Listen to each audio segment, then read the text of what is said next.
Good afternoon, everybody. Today we are chatting with the CEO of Emerita Resources, David Gower. We discuss the company's permitting process at the Romanera and El Cura deposits. We discuss the Spanish court process in regards to both the criminal court proceedings and the administrative court to see where the company is at in terms of the awarding of the Aznalcollar property.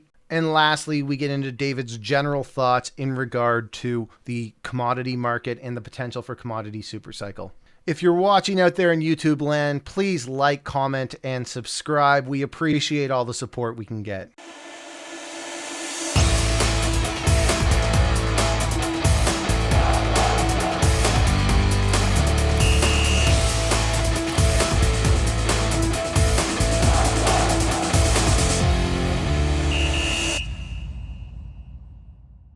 So joining us today, we've got David Gower from Emerita Resources. David, thanks for joining us. Oh, pleasure. Nice to talk to you again. So it's been a while since we last chatted. So you guys had a news release out today. You guys have given us an update on the permitting process for the Romanera and the El Cura deposits. What can you tell us? Why the news release, and ultimately what does it mean for shareholders? Well, I think for shareholders, it kind of marks the end of a very lengthy permitting process that we've been through for the Romanera and El Cura deposits on the west side of the IBW project. And so the outcome of that process, or where we are now, is we've been through the 30-day period. There was a comment. The government has responded to that comment. And now they have completed the new resolution that reflects the comment from a local NGO that has been engaged really since the beginning and engages in all projects in the area. So now that is completed, it's a 15-day period whereby that resolution is put on. It is actually not put on a website. It's sent to us and to anybody else who would have responded, which is the one other party. After 15 days, they basically approve the permit. So there'll be a few days while they actually generate the final resolution and the head of the Environment Department signs off. Then we'll have 4 drills basically drilling on Romanera and 1 to 2 on El Cura, and we should see just a wall of news. The reason that's important is Romanera is the big deposit on this project. There are 3, but it's the one that Rio Tinto drilled in the 80s. Calculated 34 million tons of kind of modest grade with the 11 million tons of high grade. That's the cornerstone asset. So we will just see, a wall of news and assays and good intercepts, because there's already 50 drill holes into it. And it's open everywhere. So that really is the piece that I think everybody has been waiting for on IBW, to see that one shape up. It will, hopefully be drilled off this year, unless it's so huge we can't get through it all. But and we can start the economics on the project next year. Okay, so you guys also recently made a note, and there was an article, and I believe it was the Europa Press, about how we're getting to the point where we've reached the final phase of the Aznalcollar criminal trial. This is a little bit confusing. When that Europa Press article came out, both Jay and I read it probably 4 or 5 times, and we were a little bit sort of confused over ultimately, because it seems like there's different court processes happening here. Can you maybe walk us through the court process on there's the administrative court, and then there's the criminal court. And then there's criminal court. So can you walk us through the 2 processes and sort of ultimately what you're kind of more focused on as an investor in this company? Okay, so yeah, it is confusing. It's confusing for me, and we're following it for the last 7+ years. So the basis for the challenge, the court challenge, was the original public tender process, which we felt very clearly we should have won. So we filed a criminal complaint for corruption, and that's what involved the criminal courts. Because it was awarded to another party that had clearly, in our view, an inferior bid, and it was really quite clearly, and that's what the courts have in fact verified. And with that bid, we had spent about $1 million on full-on engineering studies, and we had all the drill hole data, et cetera, to do that. So we were very confident in what we had presented. So that went through a full 3-year police investigation, which obviously resulted in a myriad of charges to 16 people.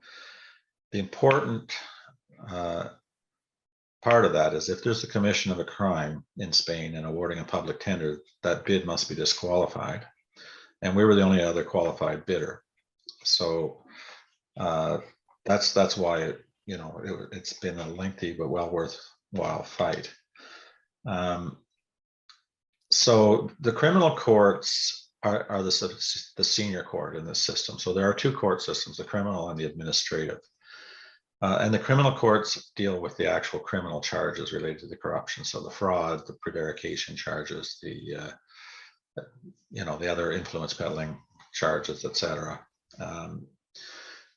And people in Spain at high levels have been going to jail for the exact same charges. Just a few weeks ago, the former minister of employment from the same government that was involved with this case was given 7 years, I believe, for almost exactly the same charges as these people are charged with. So they're serious crimes. The administrative court, on the other hand, really didn't sit until a point late last year, when the criminal court declared that there were no more grounds for appeal and no further evidence would be admitted. That there was more than enough to resolve the criminal trial. Crimes had been committed, and the appeals that were being forwarded were frivolous and really just delays. So once the criminal court kind of locked that in, then the administrative court could start its work based on the findings of the criminal court, because it's no longer a moving target. So that was when we received the notice from the administrative court. So the administrative court, their role is they're not ultimately giving out any criminal charges or anything. They're just their role is to sort of award this property to whomever they deem fit. Their role is basically the administration of the public tender and the awarding of the public tender. Okay. So that's the court that actually will make the recommendations as they relate to changing the awarding of the public tender. So that's why they're important. Even if the criminal court went all the way through, that step would still have to occur. What was encouraging to us, and I guess maybe we underestimated the time, it was the advice we were given, actually, is that they didn't expect it would take this long, is that they were willing to move ahead while the criminal court was still sitting. So what's the timing for that now? We still don't know, but we're guessing it should be not too long, based on the advice that we received late last year, that it should have been by the end of the year in their experience. It is a very complex case. There's a lot of information for them to go through. But on the other hand, there have been 5 Superior Court judges during the appeals process that unanimously stated that the other bid was in fact illegal and should have been disqualified. And that's also the basis for some of the charges against these people, was that they didn't disqualify it. So we still feel very confident in what the outcome will be, but we cannot control the timing. So one of the other sort of criticisms that we've actually heard from multiple parts of the internets is that in order to be awarded this property, you need to have a large cash balance to get through the process. What's your response to that? The process started, so it was a 2-phase tender. And the first phase was you had to come and qualify with the just to enter the process. So we presented the panel with basically a full-on plan, including letters of support from various banks, etc. Had large resource funds out of the UK. So that was basically the basis for entering into the tender process and qualifying to actually do the bid at the beginning. So the panel has already essentially approved our participation, if you will. Got it. Because I don't have it in front of me, but I think the number I was hearing was like you needed like 180 million or something like that. But it sounds like you really just needed to demonstrate that you were capable of securing the project financing. Yes, that was the entry ticket to the whole process. Yeah, and it's not like companies just have that kind of cash balance sitting around on their balance sheet unless they're maybe like a handful of like BHP kind of company. Yeah, yeah. People don't just park money on that level around. Not even large companies, I wouldn't say. Okay, so so shareholders looking at the company right now, what sort of news or timeline should they be focused on going into sort of Q2 here, Q3, looking into the summer here? What should shareholders be watching out for? I think the next 6 months should be really just a wave of really good drill results coming out of IBW. We would hope that we will see news on Aznalcollar in that period. I'd be very, very surprised if we don't, given the document that we received from the administrative court late last year. It was kind of end of third quarter, I guess. It's a very formal legal document, 76 pages long, with barcodes on every page. It wasn't an oh, by the way. It was a very official document saying that they were going to proceed with their deliberations. So I'm sure that work is ongoing. So that should be a huge re-rate, I think once we get clarity on the timing for that. And then the last one, which I think will be more of an issue maybe later in the year, is the Nueva Tintillo property, which is one we don't say a lot about, but we've got the 25-kilometer belt between Aznalcollar and the Rio Tinto mine, and just north of where Pan Global is doing their drilling. We're just completing the airborne surveys there, so we should see targets and plan to be drilling there probably fourth quarter of this year. And there are 3 past producers within the boundaries of that project, so also a very interesting project, more longer term than the other two that we talk about, but should be good. So I got to ask you, and I've asked you this a bunch of times, but obviously there's a lot of developments in the world, and we're looking at sort of supply chains and that are just totally getting screwed up as a result of the Russian invasion of Ukraine. You're obviously a mining guy. You talk to a lot of people. What sort of minerals or commodities are you kind of really sort of bullish on here going into the next couple of years? Well, I think all of the base metals, but particularly copper, will lead the way. But lead, zinc, they're all basically used in electrical applications. Zinc, interestingly enough, may actually hold the key as a battery metal for very large scale storage. It's not explosive and is very efficient and quite inexpensive compared to, say, lithium.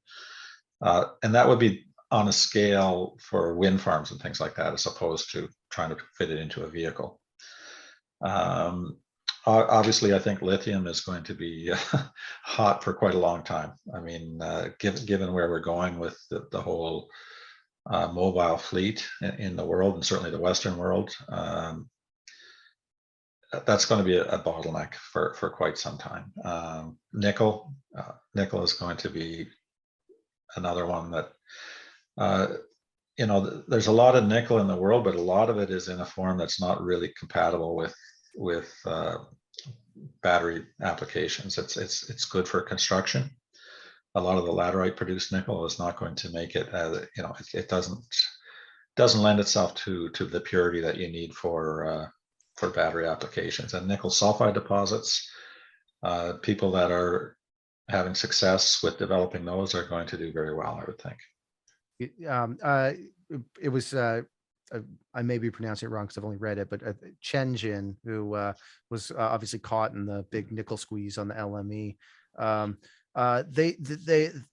They're obviously famous for creating sort of pig iron, and which is Correct. fine for stainless steel, but not necessarily great for car batteries. And they said that they were working on battery grade nickel. Did you ever look into any of that, or? I haven't, and I've heard there has been some progress there, but then it comes down to cost. Mm-hmm. So I think it's the technology to do that from that kind of product is, you could always do it, but it's just massively expensive to produce it. So what was your take on what happened with nickel on the London Metal Exchange? Do you think that we're going to see any fallout from that? Do you think that there's any commodities that similar things could happen with, or do you think that this was just a special incident because we had one group that happened to find themselves particularly short with this like sort of substitute for nickel that just found themselves in a bad spot? I'm not sure. I wouldn't be surprised to see others try to squeeze. Certainly things like silver. I think the physical silver market is a lot tighter than the electronic silver market, if you will. A lot of this trading is done electronically, and the actual metal catches up later. So that would be another one. If you're as old as me, you remember the Hunt brothers when they tried to corner that a few decades ago. But the reality is that we're not producing as much of it now relative to the market. So yeah, that would be another one you might keep an eye on. The Wall Street bets trader, or the meme trader, or the robo advisor trader, whatever you want to call them, they're obviously very attracted to those sort of short squeeze situations, which for me, I'm kind of looking at uranium right now and thinking that if the Sprott Physical Uranium Trust ends up on the NYSE, things could get really interesting there. It's true. Like uranium is an interesting commodity, and it's a more difficult one for me because it's quite opaque in a way, because uranium by its nature is so highly regulated. So unlike other metals where there's not really any sort of roadblocks to trading it, uranium often, many countries have uranium, and they tightly control its distribution, and it has to be sold through government agencies and things like that. But we are going into a situation where really nuclear, unless they're going to use hydrocarbons, it has to go nuclear. Wind and solar cannot deliver all of the energy that the world demands. They just can't, and they need to have redundancy. When the sun doesn't shine and the wind doesn't blow, you still need energy. So you've got to add the expense of a backup system for all of those facilities as well. So, well, David, I really appreciate you hopping on here and chatting with us. We always learn stuff every time we get to chat with you, and we'll be continuing to put a spotlight on Emerita. As far as I'm concerned, this is the most successfully ran small cap capital market program, and that's important when you need money to drill. And the reason I say that is every time you go on the CEO message board, you see like 130, 150 people online, and you don't get that with basically any other. You guys are number one as if using that metric in terms of an overall program. So, I mean, congratulations to you in that regard. But also just for our audience, we know whenever we cover it, we bring in a huge audience. So, okay. Very good. So I'm looking forward to sort of seeing how this plays out over the summer, and fingers crossed that we get great news on Aznalcollar in the coming months. Well, you know, we were actually the #1 return company on the TSXV last year. So.